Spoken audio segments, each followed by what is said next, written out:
And never ever give up. Never ever give up এর অর্থ কি? এর অর্থ হচ্ছে কখনোই হাল ছেড়ে দিও না। ফর এক্সাম্পল, তোমার স্বপ্নের পেছনে কখনোই হাল ছেড়ে দিও না। Never ever give up on your dreams. আমি আগামীকাল আসতেও পারি, এর ইংরেজি হচ্ছে আই মে কাম টুমোরো। কিন্তু আমি যদি বলি আমি আগামীকাল আসতেও পারি, নাও আসতে পারি, এর ইংরেজি কী হবে? এর ইংরেজি হচ্ছে I may or may not come tomorrow. আমি আগামীকাল যেতেও পারি, নাও যেতে পারি, এটার ইংরেজি আপনি কমেন্ট করুন।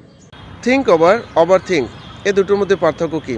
থিঙ্ক ওভার এর অর্থ হচ্ছে ভালোভাবে চিন্তা ভাবনা করা, অর্থাৎ আপনি যখন কোনো বিষয় সিদ্ধান্ত নিতে শান্তভাবে চিন্তা ভাবনা করে থাকেন, এটা সাধারণত ইতিবাচক অর্থে ব্যবহার করা হয়ে থাকে। ফর এক্সাম্পল, তোমার প্রস্তাবটা নিয়ে আমাকে ভালোভাবে ভাবতে হবে। I need to think over your proposal. এবার আসি আমরা ওভার থিঙ্ক অর্থ হচ্ছে অতিরিক্ত চিন্তা ভাবনা করা, যেটা আপনার স্ট্রেসকে বাড়িয়ে দেয়। এটা সাধারণত নেতিবাচক অর্থে ব্যবহার করা হয়ে থাকে। ফর এক্সাম্পল, পরিস্থিতিটা নিয়ে বেশি ভেবে না। Don't over think the situation. You had me at hello. You had me at hello. এর অর্থ কি? এর অর্থ হচ্ছে তুমি যখন হ্যালো বলেছিলে তখনই আমি তোমার প্রেমে পড়ে গেছিলাম। অর্থাৎ প্রথম দেখাতেই বা প্রথম কথাতেই তুমি আমার মন জয় করে নিয়েছিলে। If need be. If need be. If need be. এর অর্থ হচ্ছে প্রয়োজন হলে বা দরকার হলে। ফর এক্সাম্পল, প্রয়োজন হলে আমাকে ফোন দিও। Call me if need be. আমরা অনেক সময় বলি না, সে যেই হোক না কেন আমি তাকে দেখে নেব, সে যেই হোক না কেন আমার তাকে দরকার। এ ধরনের কথাগুলো আমরা ইংরেজিতে বলতে চাইলে আমাদের জানতে হবে সে যেই হোক না কেন এর ইংরেজি কি। এর ইংরেজি হচ্ছে no matter who he is. চলুন কিছু এক্সাম্পল দেখি। সে যেই হোক না কেন আমি তাকে দেখে নেব। No matter who he is I will deal with him. সে যেই হোক না কেন আমার তাকে দরকার। No matter who he is I need him. Video ভালো লাগলে একটা লাইক দিন। Have it your way. Have it your way. এর অর্থ কি? এর অর্থ হচ্ছে তোমার মতো করে করো বা তোমার ইচ্ছে মতো করো। ফর এক্সাম্পল, তোমার মতো করে করো, আমি কিছু বলবো না। Have it your way. I won't say anything.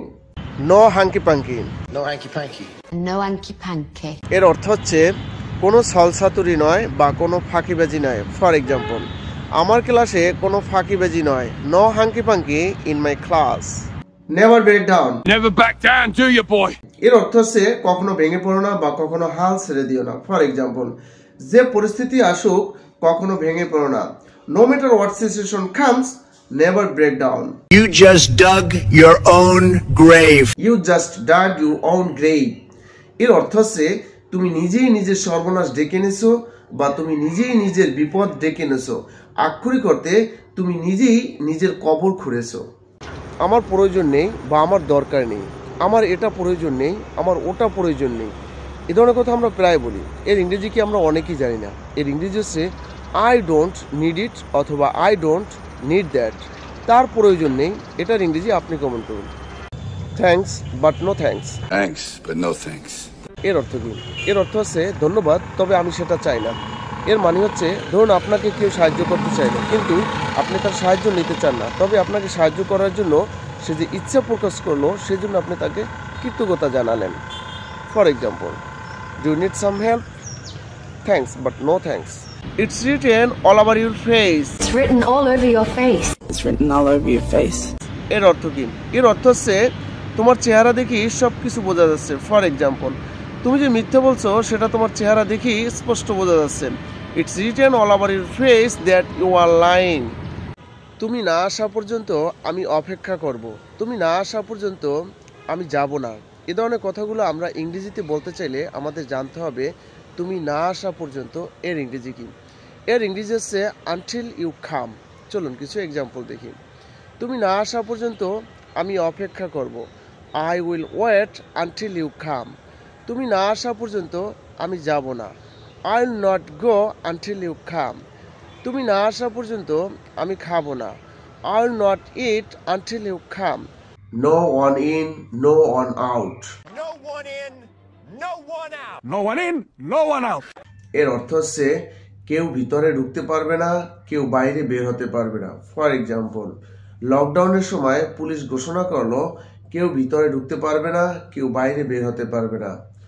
During the lockdown, the police declared no one in, no one out. করতে থাকো আমি আসতেছি, যেতে থাকো আমি আসতেছি, খেতে থাকো আমি আসতেছি। এ ধরনের কথাগুলো আমরা ইংরেজিতে বলতে চাইলে আমাদের জানতে হবে পড়তে থাকো, যেতে থাকো, খেতে থাকো এর ইংরেজি কি। এক্ষেত্রে আপনি ব্যবহার করবেন keep plus verb plus ING. চলুন কিছু এক্সাম্পল দেখি। পড়তে থাকো আমি আসতেছি, keep doing I am coming. যেতে থাকো আমি আসতেছি, keep going I am coming. খেতে থাকো আমি আসতেছি, keep eating I am coming. That's that. That's that. That's that এর অর্থ কী? এর অর্থ হচ্ছে ব্যাস এতটুকুই বা এটাই শেষ কথা। ফর এক্সাম্পল, তুমি আজ রাতে বাইরে যাচ্ছ না এবং এটাই শেষ কথা। You are not going out tonight and that's that. I will do my best. I will do my best. I will do my best এর অর্থ হচ্ছে আমি আমার সর্বোচ্চ চেষ্টা করব। ফর এক্সাম্পল, আমি তোমাকে সাহায্য করার জন্য সর্বোচ্চ চেষ্টা করব। I will do my best to help you. মনে হয় যেন সে গরিব, মনে হয় যেন সে বড়লোক, মনে হয় যেন সে ভালো লোক। এ ধরনের কথাগুলো আমরা প্রায় বলি। ইংরেজিতে বলতে চাইলে আমরা ব্যবহার করব ইট সিমস লাইক। চলুন কিছু এক্সাম্পল দেখি। মনে হয় যেন সে গরিব, it seems like he is poor. মনে হয় যেন সে বড়লোক, it seems like he is rich. মনে হয় যেন সে ভালো লোক, it seems like he is a good person. Recess is over. Recess is over এর অর্থ কি? এর অর্থ হচ্ছে বিরতি শেষ বা বিরতির সময় শেষ। ফর এক্সাম্পল, বিরতি শেষ, তোমরা ক্লাসে ফিরে যাও। Recess is over, go back to your class. যত দ্রুত পারো কাজটি করে ফেলো, যত দ্রুত পারো আমার সাথে দেখা করো, যত দ্রুত পারো আমাকে ফোন দিও। এ ধরনের কথাগুলো আমরা প্রায় বলে থাকি। ইংরেজিতে কীভাবে বলবো চলুন দেখি। যত দ্রুত পারো কাজটি করে ফেলো, do the work as fast as you can. যত দ্রুত পারো আমার সাথে দেখা করো, meet me as soon as you can. যত দ্রুত পারো আমাকে ফোন দিও, call me as soon as you can. আমি নিজেই কাজটি করেছিলাম, আমি নিজেই তাকে বলেছিলাম, আমি নিজেই সেখানে গিয়েছিলাম। এ ধরনের কথাগুলো আমরা ইংরেজিতে বলতে চাইলে আমাদের জানতে হবে আমি নিজেই এর ইংরেজি কী।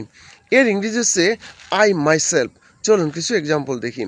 আমি নিজেই কাজটি করেছিলাম, I myself did the work. আমি নিজেই তাকে বলেছিলাম, আই মাইসেলফ টল্ড হিম।